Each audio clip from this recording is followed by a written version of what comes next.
Little Runt by Dellas T. Lutes. Little Runt, when I was a child living on my father's farm, one of the sows gave birth one early fall to a litter of 12 piglets. All but one were husky. The last born, being feeble, was always rooted out of the feeding station by the others. Father brought the scrawny thing, unable to stand on his spindling legs, into the house and laid him on Mother's lap. "Runt," Father said, "thought maybe you'd like to put him in a box or something." Mother placed an old apron on a chair and laid a little Runt upon it. Then she warmed some milk, stuck a finger in it, and let the little creature suck it off. This he did until, satisfied and warmed, he fell asleep. Soon a bottle of substituted for fingers. In a week, little Runt was well on the way to becoming a healthy, normal pig. He was given a box near the kitchen door, and it then became my duty to take care of him. "Fed him up," said Father, eyeing little Runt speculatively, "and we'll have roast pig for Thanksgiving dinner." So little Runt was fed on sweet milk, fresh cornmeal, and vegetables, and grew to a state of gratifying beauty.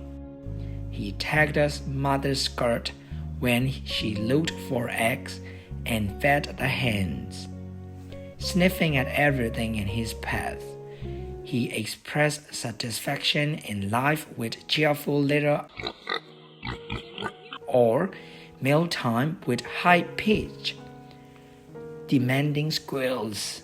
He allowed me to scrub him until his skin was pink and made no objection to the still pinker ribbon I tied about his neck. With his round, quirky nose, his small, bright, watchful eyes, and his tiny, uncurled tail, little Runt was a pig to warrant the affection of the family. Father, always the gourmet, watched his growth with approval. Going to look pretty good spread out on a dripping pan, he observed early in November. Sitting on a stoop, he was watching little Runt nuzzle the cats away from their rightful pan of milk. Mother made no reply. I looked at Father. How could it be so unfeeling? Poor little Runt. I grabbed him up and held him on my lap, glowering at Father. A few days later, Father said to Mother, "Have you begun to save up dried bread yet for the roast pig stuffing?" "Good gracious," Mother explained irritably. "What do you think that pig's gonna be, an elephant?" Not long after that, little Runt began following Father. He would thrust his pink nose curiously into the pit his master was digging for winter vegetables, or into whatever task Father was about. As Thanksgiving grew near, Father referred more often to the juicy dish to which he was looking forward. He asked Mother if she was going to put a raw apple in little Runt's mouth. Then he added, "You gonna have any other meat besides roast pig? I mean, I didn't know as the pigs be enough." "Well," said Mother, "I thought I roast a turkey. Old Tom's good and fat." Father nodded. "Maybe as well," he replied.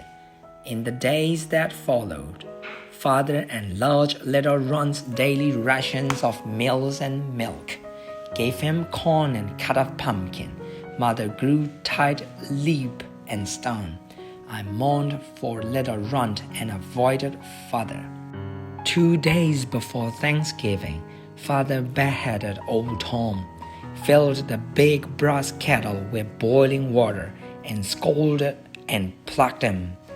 "There's your turkey," he said to Mother.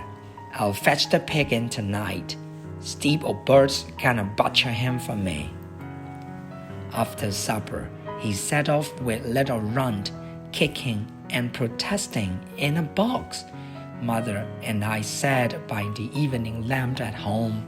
Our ears were strained to catch, in imagination only, since the O'Bird lived a mile away, the shrill cry of fierce poachers on a newly fallen snow.